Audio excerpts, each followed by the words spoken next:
Hi friends, welcome to Jeevadhara herbal products. Friends, ఈ స్టవ్లు కనిపించే స్టవ్లు ఏంటంటే నేను రెగ్యులర్గా అంటే ఆయిల్స్ చేయడానికి యూస్ చేసే స్టవ్లు అండి. ఇవి ఒకటి పెద్దది, ఒకటి చిన్నవి, రెండు ఉన్నాయి కదా. వీటిని ఎలా క్లీన్ చేస్తాను, నేను ఎవ్రీ మంత్ ఒకసారి క్లీన్ చేస్తూ ఉంటాను. ఎంత క్లీన్ చేసినా కూడా ఆయిల్స్ అనేవి లీటర్స్లలో చేయడం జరుగుతుంది కాబట్టి మనకి రస్ట్ అనేది ఫామ్ అవుతుంది. ఎందుకంటే దింపేటప్పుడు లైట్గా మనము ఆయిల్స్ చేసేటప్పుడు ఇంగ్రీడియంట్స్ అవన్నీ వేస్తున్నప్పుడు కొంచెం కొంచెం దీనిపైన రస్ట్ పడుతూ ఉంటుంది కదా, దానివల్ల ఇలా రస్ట్ అంతా ఫామ్ అయి ఉంటుంది. సో ఎలా క్లీన్ చేస్తాను అంటే నేను మీకు ఇంతకుముందు ప్రీవియస్ వీడియోస్లలో నేను చూపించాను. ట్యాప్స్ ఎలా క్లీన్ చేయాలి అంటే నేను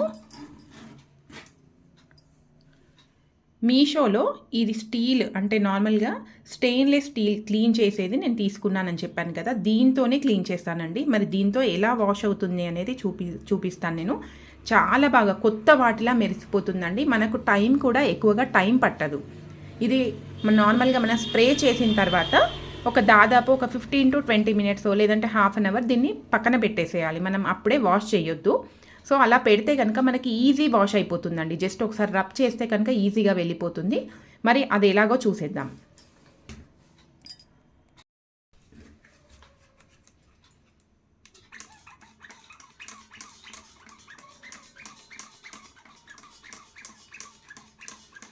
మనకు స్టీల్కి సంబంధించినవి ఏవైనా సరే అండి, దీంతో చాలా బాగా క్లీన్ అవుతుంది.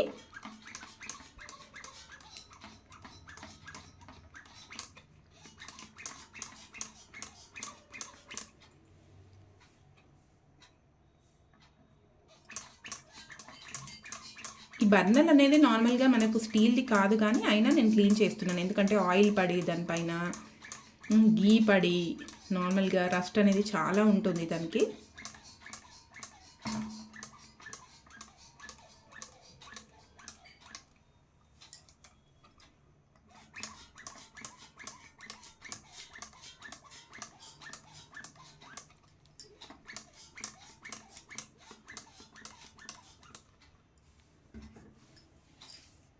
మీకు తెలుస్తుంది కదా, మధ్య మధ్యలో లైట్గా ఇక్కడ ఏదైతే వేస్తున్నామో అక్కడ కొంచెం చేంజెస్ అనేది కనిపిస్తుంది కదా. స్టీల్ది మనకు కొంచెం కొంచెం వెళ్ళిపోతూ కనిపిస్తూ ఉంటుంది. సో మనకు 15-20 మినిట్స్ తర్వాత నేను క్లీన్ చేసి చూపిస్తానండి ఎలా అవుతుంది అనేది చూద్దాము. ఇప్పుడు ఆఫ్టర్ 15 మినిట్స్ తర్వాత ఇది క్లీన్ చేసి చూపిస్తానండి నేను. ఇప్పుడు 15 మినిట్స్ అయిపోయింది. సో మనకి ఏంటంటే గ్లౌసెస్ వేసుకొని చేయాలి, లిక్విడ్తోనే మన ప్రాబ్లం అవుతుంది అంటే ఏదైనా స్మెల్ ఉంటుంది, అలాంటివి ఏమీ ఉండవండి. నార్మల్ లిక్విడ్, ఎలాంటి స్మెల్ ఉండదు, డైరెక్ట్గా మనం వాష్ చేసేసుకోవచ్చు.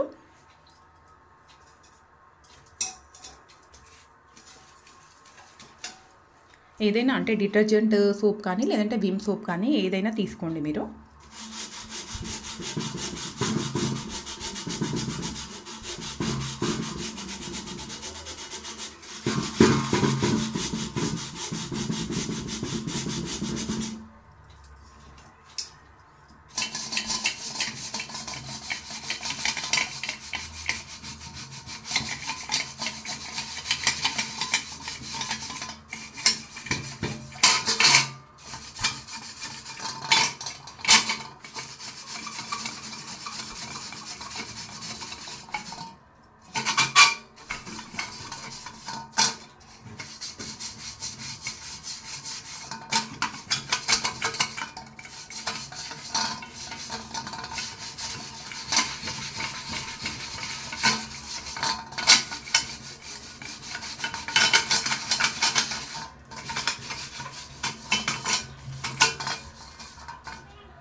జిడ్ అయితే కనిపిస్తుంది కదా మనకు, ఐరన్ది రస్ట్ అనేది.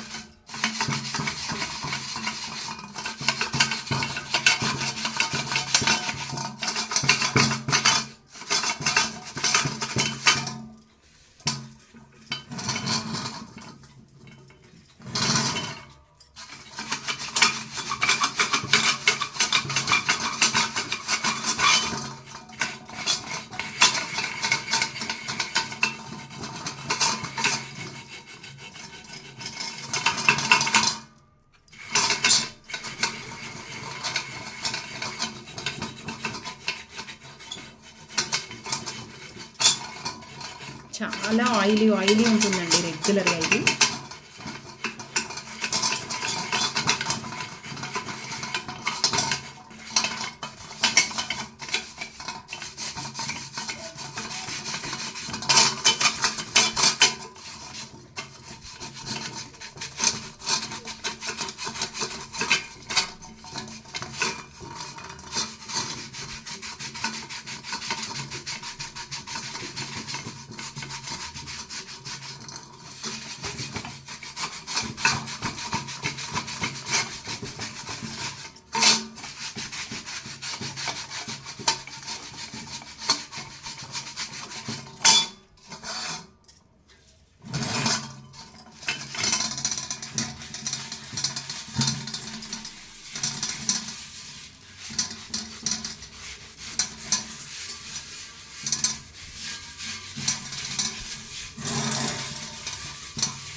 చూసారు కదా ఫ్రెండ్స్, ఇదంతా ఈ ఐరన్ దే రస్ట్ ఇదంతా.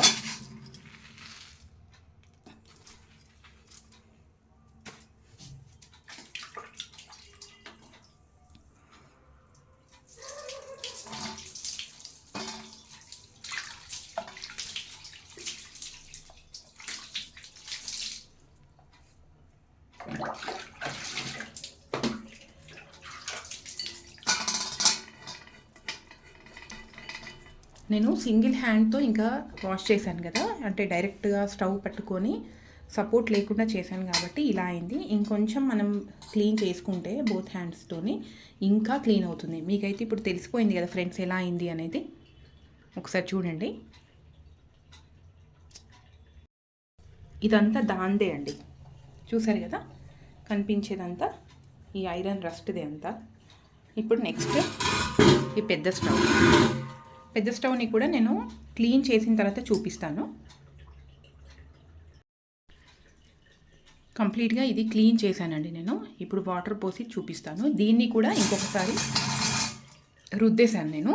సో దేంతో అంటే నార్మల్గా మనం స్టీల్ స్క్రబ్బర్ ఉంటుంది కదా దాంతో, అలాగే దీంతో కూడా.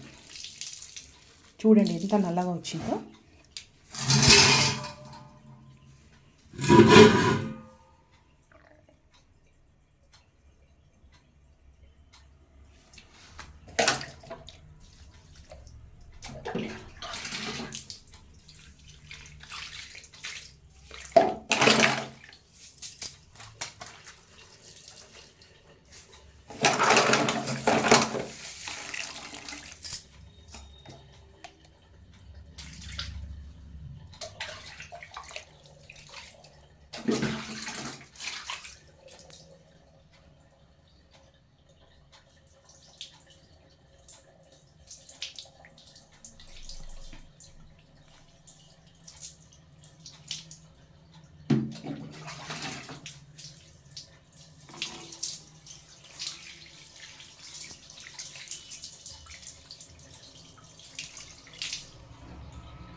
చూడండి ఫ్రెండ్స్ ఎలా అయ్యాయో. నార్మల్గా అయితే కొత్త వాటిలా తయారవుతాయండి. ఇది నేను రెగ్యులర్గా వాడేది కాబట్టి ఇంకా ఈ మాత్రం అయింది. సో మీరు ఇంతకుముందు చూసినప్పుడు అసలు ఎక్కడ కూడా వైట్ కలర్లో లేకుండే, మొత్తం రస్ట్ పట్టే ఉండే కదా. ఇప్పుడు ఇదంతా క్లీన్ అయిపోయింది, చూసారు కదా. సో చూడండి. సో మీరు రెగ్యులర్గా వాడే స్టవ్లు ఇంత రస్ట్ పట్టి ఉండదు కాబట్టి మీరు నార్మల్గా ఒక్క వాష్ చేశారనుకోండి చాలా క్లీన్ అయిపోతుంది. 1 మంత్కి ఒకసారి అలా చేసుకుంటే సరిపోతుంది. ఒకవేళ చాలా రస్ట్ ఉంది అంటే మాత్రం ఇప్పుడు వాడిన తర్వాత ఒకటేసారి రుద్దకండి చేతులు పోయేటట్టు మనకు. అలా కాకుండా మళ్ళీ ఒక 1 వీక్ తర్వాత మళ్ళీ ఒకసారి నానబెట్టండి. నానబెట్టి రుద్దితే కనుక ఇంకా క్లీన్ అయిపోతుంది. అంతే, ఎక్కువ టైం ఏం పట్టదండి. జస్ట్ మనం 15 మినిట్స్ వేసిన తర్వాత 15 మినిట్స్ లేదంటే హాఫ్ అన్ అవర్ అలాగే ఉంచేసుకొని తర్వాత క్లీన్ చేస్తే సరిపోతుంది.